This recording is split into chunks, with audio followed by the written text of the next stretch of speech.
Hello, Journey family and friends. Pastor John with you again on Midweek Conversations. We are so glad to welcome you wherever you may be watching from. Got another special guest, no stranger to us here at Journey at all, Pastor Jeremy Tomlinson. Hello, sir. You want to do what Dustin and I do? Come on. Give us a little bit of that. You get it? Okay. Yeah, you did. You did good. You did good. Did I do it right? So, Pastor Jeremy is our creative arts pastor here at Journey. And we're glad to have him join us today. And an important conversation about some things that Pastor Jeremy and his family have gone through, and the bigger conversation what so many in our church family are going through and still struggling with in so many ways. But and we'll get into that in just a moment. But one of the things that we want to share with you that we're very excited about is we have a new staff member that's going to be joining us. And some of you may remember Josh Bishop worked with us here at Journey for the past 4 or 5 years. Josh took a role over at Real Life Christian Church, worship director there. And so we've been looking for someone to kind of pick up that role. And particularly in the area of NextGen Worship Leader, because Josh and Bree did such a good job with that. Absolutely. And developing the band around that. So this has been a serious search, praying, looking. Absolutely. And we have someone. We do. Tell them who it is, Jeremy. We do. Her name's Esther Velez.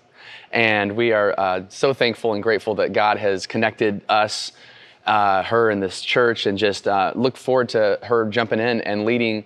Her priority and focus will be NextGen Worship Director and Worship Leader, and just pastoring the kids in there as worshipers, and from a stage, yes, and through music, yes, but also off the stage and in every other way. So we're looking really forward to that. She's coming down from the Atlanta area, and small world. She's actually moving down from where I moved here from. No way. Yeah, in Buford, Georgia, just outside is that it. right? Yeah. Very good. And so, we're really looking forward to that. And it'll be a few weeks before that transpires and the move happens. It's mid-October is when that's what she's going to be here. So if you were here, I don't know, maybe 3 Sundays ago, 2 or 3 Sundays ago, Esther actually led here at the Apopka campus. And I had several people afterwards say, wow, she's a dynamo. She has a lot of energy and great vocals and just a great, Melinda and I spent a little time with Esther, got to know her story just a little bit more. Just another great connection of a residence program and the value of a residence program. She comes to us from 12 Stone, and if you hear that name, it's because Pastor Dustin Agard came to us being a campus family pastor at 12 Stone. And Pastor Christian Wilson was a resident at 12 Stone.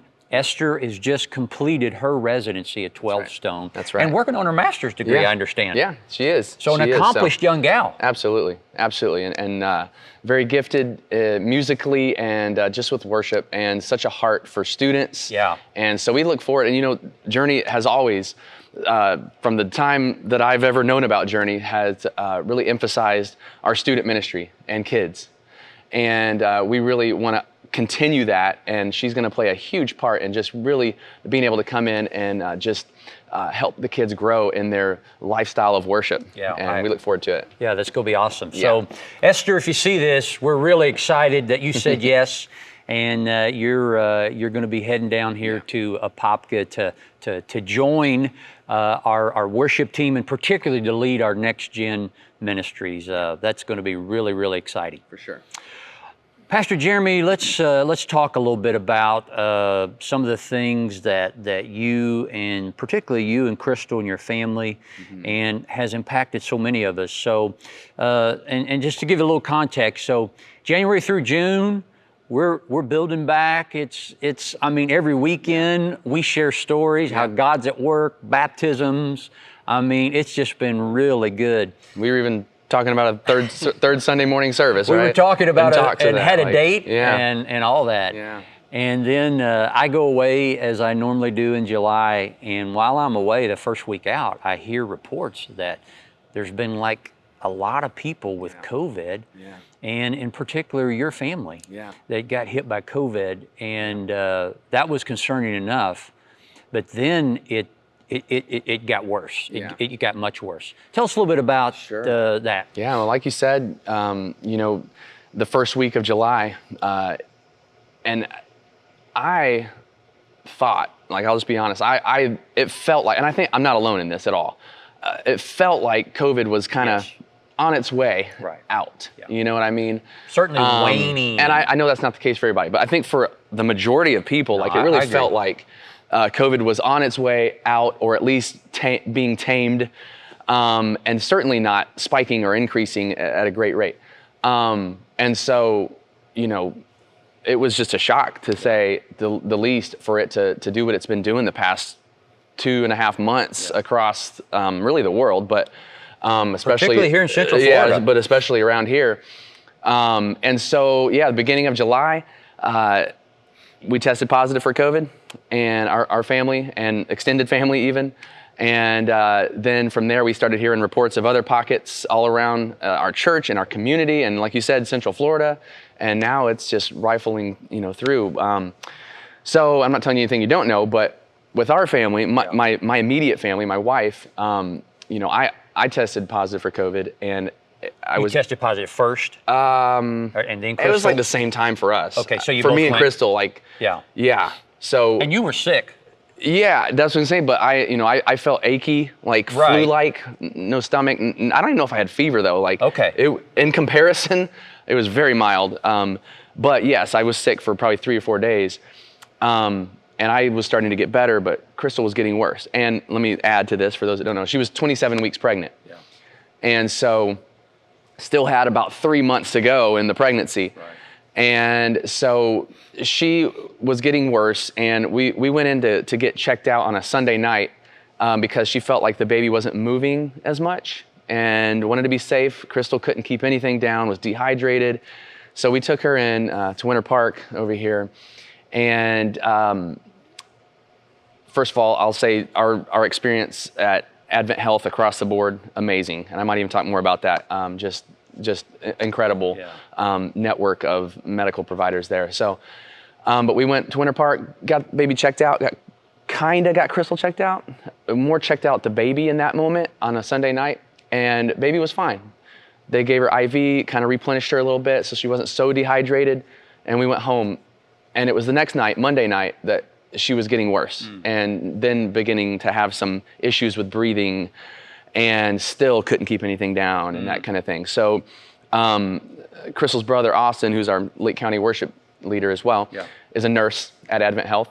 And he suggested, since downtown Orlando Advent Health has such an incredible facility for their NICU and beyond, he said, you guys should probably go there. If she gets admitted, you're going to end up there anyways, being that far along in your pregnancy and all these kind of things. You don't want to do the transfer, and just go ahead and go down there. And we did, and I'm so thankful we did, because she was admitted on that Monday. And then that was a miserable night that I won't go into details on. You can imagine. It was late at night. We had all 4 of our other kids in the car, and I had to leave her in the ER, which was like the worst thing ever. Oh, and even the difference between the downtown ER and the Winter Park ER, which is like brand new, it was tough. But it was the right thing to do, and it was the right place for her to be to get the attention and the medical attention she needed.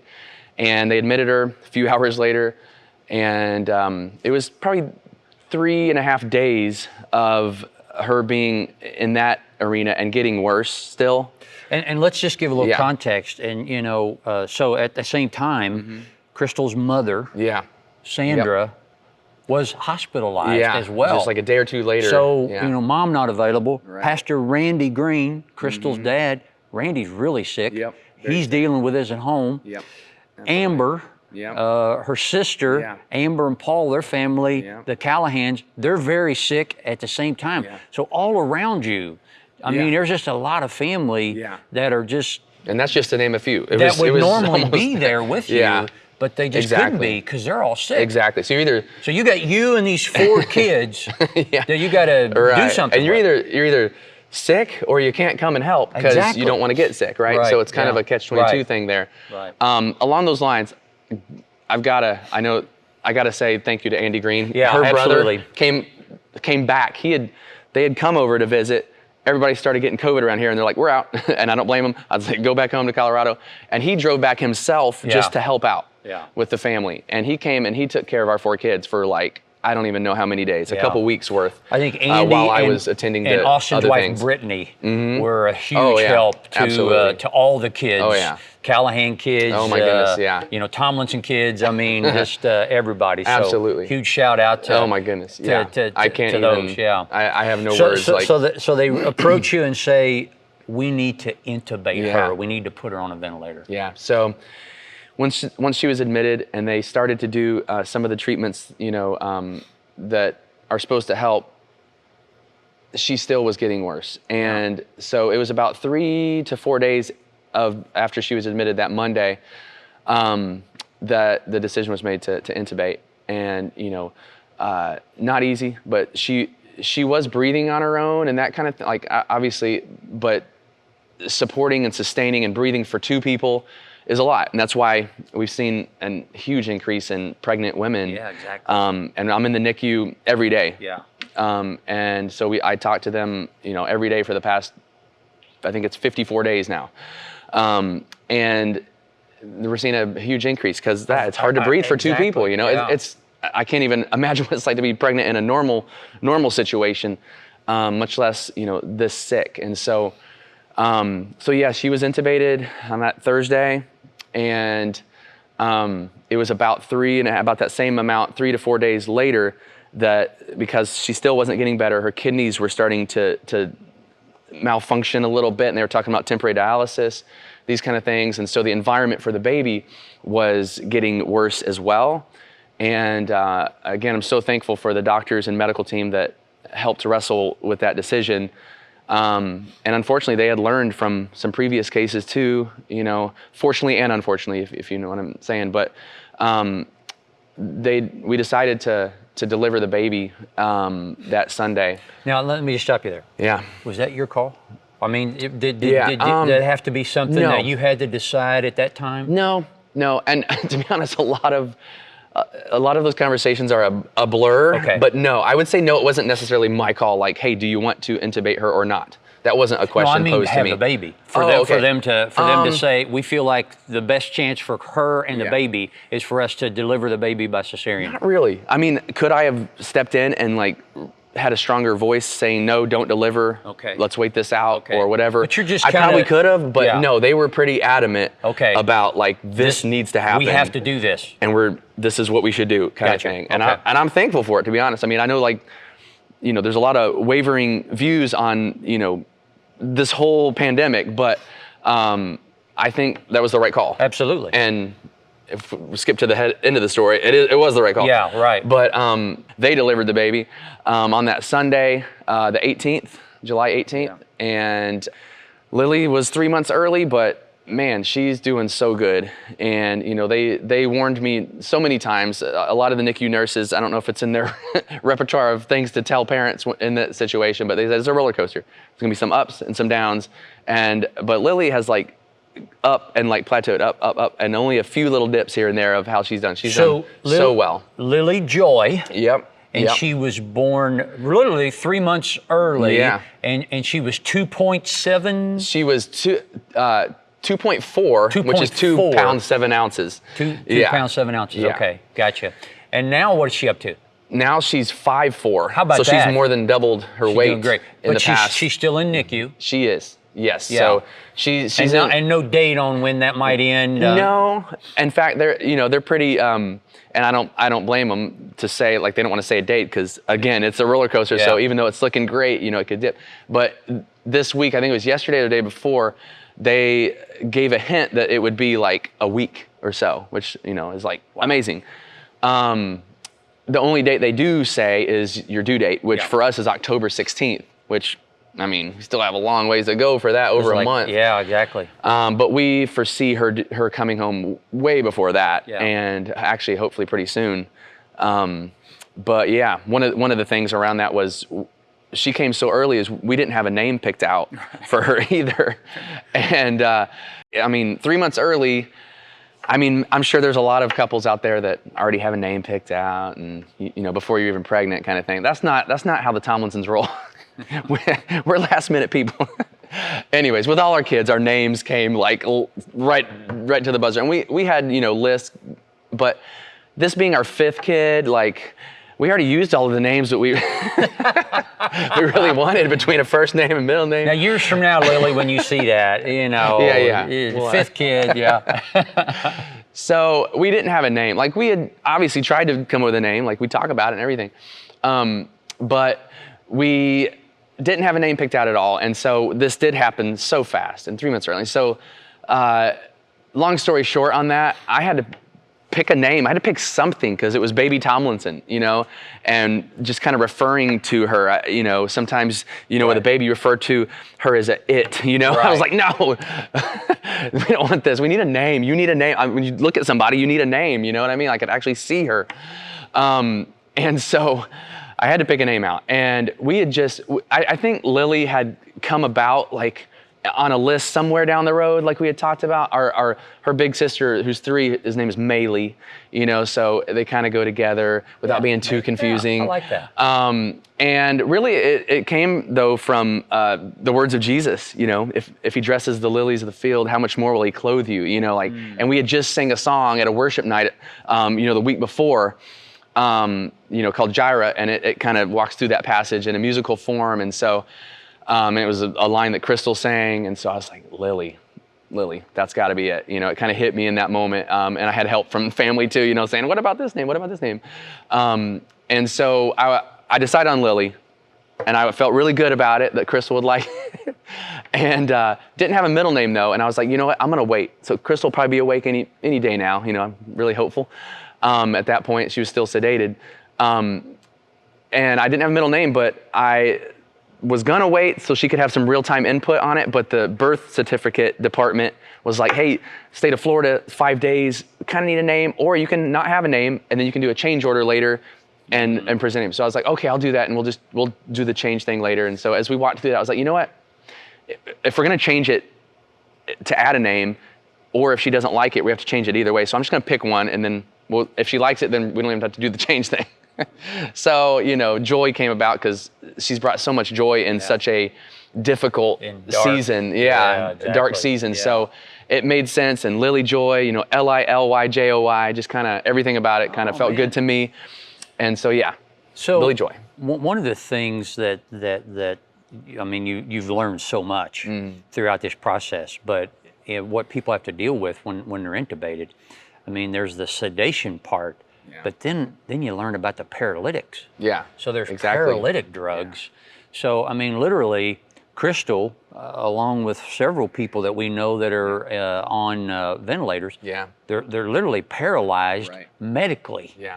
And that's scary in itself. Oh my goodness, and, it is. And just to have people remain calm and let the ventilator do what it needs to do, and healing and all that. Exactly, But she was on that for 10 days, right? 10 days, over 10 days. So you're right, and I'm no medical expert, but the sedation kind of knocks you out, medically induced coma. Yes. Then the paralytics make it where you can't move, because involuntarily, if something happens, or having that thing, in your throat, you do things involuntarily sometimes, and that makes it where you just can't, you just can't move. So there's that, and they even say it can cause a little bit of amnesia, but sometimes in a good way, because you don't want to remember these things, and so Crystal, even now, it's a month later or so, that she's starting to remember a few things, even a day or 2 or 3 before she was sedated, because it kind of, like I said, it kind of goes back, and for some people, kind of knocks that memory back a little bit, and so she's, even day by day, she starts to remember a few details, So baby is delivered, and it wasn't long after that, then Crystal starts to improve. Crystal starts to do better. They bring her off the ventilator, and it seemed like, at least from me as an outsider looking in, she got home really quick. After that, which we were all just thrilled and stunned that happened. But I think, Pastor Jeremy, we got to talk about the other side. And this is the hard side. Because there are some people close to you and Crystal where that was not their story, where the person did not come home. and Crystal's best friend's mom, Barb Goldberg, passed at the same time. Yeah. And you were just telling me you have a neighbor who had a wife, and same thing, and she died as well. Yeah. So it's just a lot to process when you think about Crystal gets through this, and then there are people you love and care about deeply that did not. Yeah, it is. And I was telling Pastor John, like, there's so many question marks still in my head, even as a pastor. Like, when you walk through these things in a face-to-face confrontation with sickness and disease, and that are just so ugly and so brutal, and it's hard to see the beauty of a miracle through Crystal and Lily, and at the exact same time walk through the suffering of loss of friends, and it's really hard. And what I come back to every time in my heart and in my mind is a proverb, Proverbs 3, trust in the Lord with all your heart and lean not on your own understanding. Like right there in and of itself is big for me, because I'm like, I literally don't understand. Like in my human mind, I can't comprehend like how happy I am and how sad I am all at the same time. And they don't cancel each other out. It's just like, it's 100% of both. And I think that's part, though, Pastor Jeremy, of the mystery, the majesty of who God is. That we cannot figure that out. It's not a formula. Right. It's not just doctrinal precepts that we're trying to obey. God is a living person, living being, and we don't understand. Right. The one thing I shared with Pastor Jeremy and some of our other staff is a story that comes from Acts chapter 12, and that's the story of James, one of the original 12 apostles of Jesus. James, the brother of John, is arrested by King Herod, and he's killed. He's beheaded. He's killed with a sword. And then right after that, it says Herod saw how much this pleased the Jews, and so he arrested Peter, who was kind of the spokesman of the 12, and was going to put him to death. And yet God comes in and delivers Peter, but he did not deliver James. And the thought that I've had often, so Peter goes to a prayer meeting after he gets released, and what if Peter's mom is there and James's mom's there, and Peter's mom says, "Praise God, my son got released," and James' mom says, "And my son got the sword." And all I can conclude from that is, and God's the God of both. He's the God of James's mom and of James, and He's the God of Peter as well. And like you said, Pastor Jeremy, we're going to have to just trust in God with all our heart. We rejoice when we see that deliverance. Really a true modern medical miracle with Crystal and Lily. Absolutely. And then the pain and the valley of the shadow of death that is over some of these other families that they're wrestling with. And as a practical, logical person, I'm always like, well, what do I do next? Exactly. What's next? And that proverb, right after it says, lean not on your own understanding, says, acknowledge Him or submit to Him, and He'll make your path straight, or He will direct your path. So I think the key in that is, first of all, to trust in the Lord with all your heart. And that's so much, in these moments, easier said than done. I get it. But I think by submitting your situation, by submitting, whether it's a celebratory one or it's one of mourning and sorrow, submitting that and surrendering that to God in these moments is so key, because at that moment, He will direct your path. I believe He will. He'll show you what to do next, whether it's through your friends, through your family, through the church, through others, or give you a word directly, and He'll direct your path and show you what to do next. And He'll direct the path of those that are mourning right now. Absolutely. He'll direct their path as well. So, Pastor Jeremy, as we kind of wrap up here, tell us what life is like now in the Tomlinson household. So Crystal, who's still recovering, is doing so much better. And if I had to put a percentage, if 100% is her, jogging around the block or something, she's at probably 85 to 90%. That's awesome. Yeah. So I don't know if she would agree with that, but that's kind of my viewpoint. Right. And so even right now, like there's a physical therapist at the house, and so she has physical therapy at the house, occupational therapy at the house, an occasional nurse visit to kind of assess the whole situation. And then she goes to her OB for some follow-ups. She goes, and then we both go to see Lily every day. And I think, like I said before, it's been about 54 days. Yeah, In fact, been a while. Day one, on the 19th, which is the day after Lily was born, I had the sticker from the hospital on my shirt and came home and just kind of slapped it on the door jamb of my closet. And kind of as a memory of her, like just saying, okay, kind of pray for her when I see that sticker, And now it's got 54 or so stickers. So I just kind of kept it going. And then I was like, oh, I can't stop now.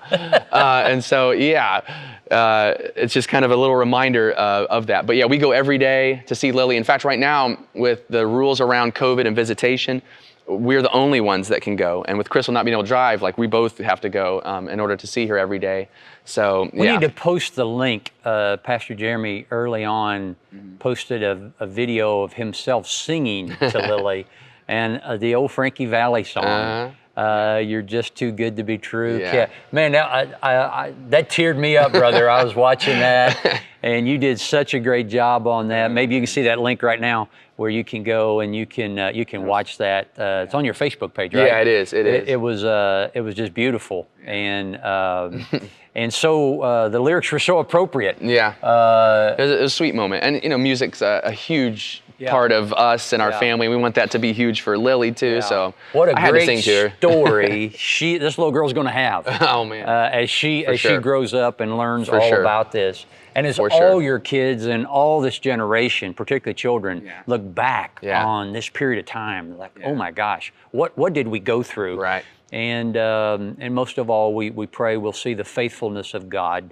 in every way. Right. For those that are mourning and for those that are rejoicing that God's faithful. I just want to say too, like for those that are mourning, like the thing that I always ask myself, there's so many what ifs when you're in tough moments, or like when I couldn't even go see Crystal and I had to stay at home, because of COVID, all these kind of things, your mind just kind of goes through all these what ifs, and one of them is like, what if she would have passed? And what would that have been like? And I still think that, like, oh my goodness, like that's wild. And then I know so many are living that reality right now. Yeah. And the comfort that I have in that is that God, through Jesus, has defeated death. Amen. So that even when we're all going to die, it wasn't Crystal's time, wasn't Lily's time yet, but they are going to, and I am, and you are. Like we're going to pass, unless Christ reveals Himself before that. We're going to die, and that's a reality we all need to kind of take a deep breath and accept, but also know and celebrate because of what God has done through Jesus.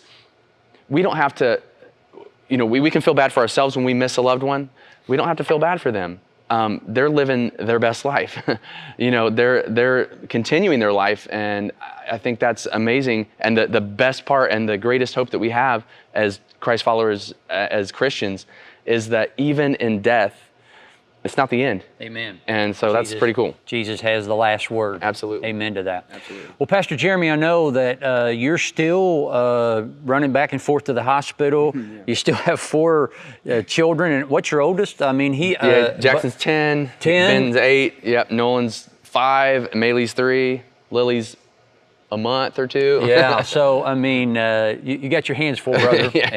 And so part of what we want you to know as well is Pastor Jeremy in this season won't be around Journey as much, particularly during the week. I know you're trying to do what you can on the weekends, on Sunday at Apopka or Lake County leading worship, but you need to put your best energy into your family because you're still getting well. Yeah, they are, and there's a road ahead, and we do anticipate Lily coming home soon, and that will make a world of difference in our day-to-day, and not having to go to the hospital. But at the same time, it's nice to have a really qualified nurse change your baby's diaper in the middle of the night. Yeah, we won't have that when she comes home. Right. So there'll be a different kind of tired once she comes home. But we so are looking forward to that because it'll improve our day-to-day life so much better, not having to go to the hospital daily and that kind of thing.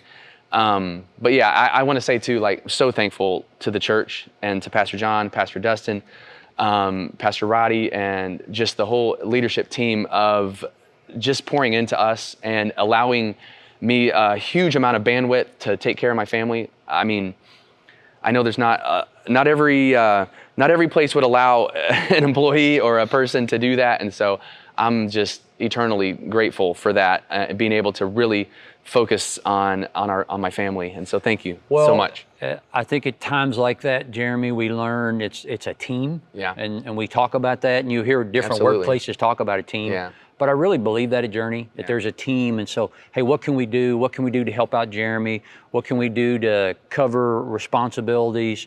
Pastor Dustin has kind of picked up some of the things that you need to do. A lot have. A lot. And he has, for sure. That in terms of some of the people that report to you are now kind of directed to him during this season. And we anticipate you being back with us at some point. But at the same time, we always want to recognize family comes first. Well, I love it. And we need to take care of our families. So thanks, Jeremy, for sitting down. I know it's not still a little raw. It is. And I think that's one of the things that I've I'd make it through without crying, but yeah, I mean, I think I'm almost out of tears at this point. The emotional rawness when you go through something like that, and you and I have said personally to each other, stuff like this changes you. Yeah, it does. When your wife goes through something that hard, or you as your family, it changes you. It changes your perspective. Yeah. And part of what you're figuring out is what God's doing in all this for your family. Yeah. And what that looks like. So I know on behalf of Pastor Jeremy and Crystal, thank you for your prayers. So many people reached out. I mean, you post something, there's hundreds and thousands of responses, comments, and just looking at all those. That was like a full-time job. Just looking at all those comments. Yeah, so thankful for that. Yeah. And it's the importance of being connected. Like obviously some of those people I don't know, but like so many of those people I do know, and it's because we're connected to the church. And we've said this a lot the past few weeks, but like being connected is so important to the church and to the church body. And so I encourage you, like, if you're not connected, get connected. Get connected now when you're not sick or you're not in desperate need like that, because when the time's going to come, like that's exactly. It's inevitable that you'll have need a need. Somebody, and maybe right now somebody needs you. Yeah, great absolutely. Segue into what's going to be happening in a couple weeks. Rooted gets kicked off. So if you're not connected, Rooted is the great entry point, the best entry point we have at Journey to connect you into community, into finding out who God is, what a relationship with Him looks like, your purpose in God's plan, what the beauty of the body and all that. The best way to do that is Rooted. So you can just connect right here. Go to that link. We'll have in-person groups. We'll have online groups. So that's coming up very soon, and we're excited about that. This week is the wrap-up of the Next Steps into a New Normal series. And one of my buddies, a good friend, and an outstanding young pastor is going to be sharing with us. His name is Pastor Jamie Snyder. In fact, Jamie was here a few years ago and spoke to our Journey family. He and I did a pulpit swap. I spoke at his church in Northern Kentucky, and he spoke here. Jamie, in the past few months, has left his church in Kentucky and has moved to West Palm Beach, and he's going to be planting a church, and we're going to learn a lot more about that as he comes to plant a church here in the state of Florida. Cool. And we're very excited about that. But Jamie is going to be wrapping up with the message, share your hope frequently. And so we're excited about that this week. Pastor Jeremy, thanks for joining me today, Thank brother. you. Appreciate your transparency and sharing. Absolutely. And, this conversation, you may have a family or a friend somewhere that's wrestling with some of these questions we talked about. Man, share this link with them to Midweek Conversations. As always, we're loving the journey.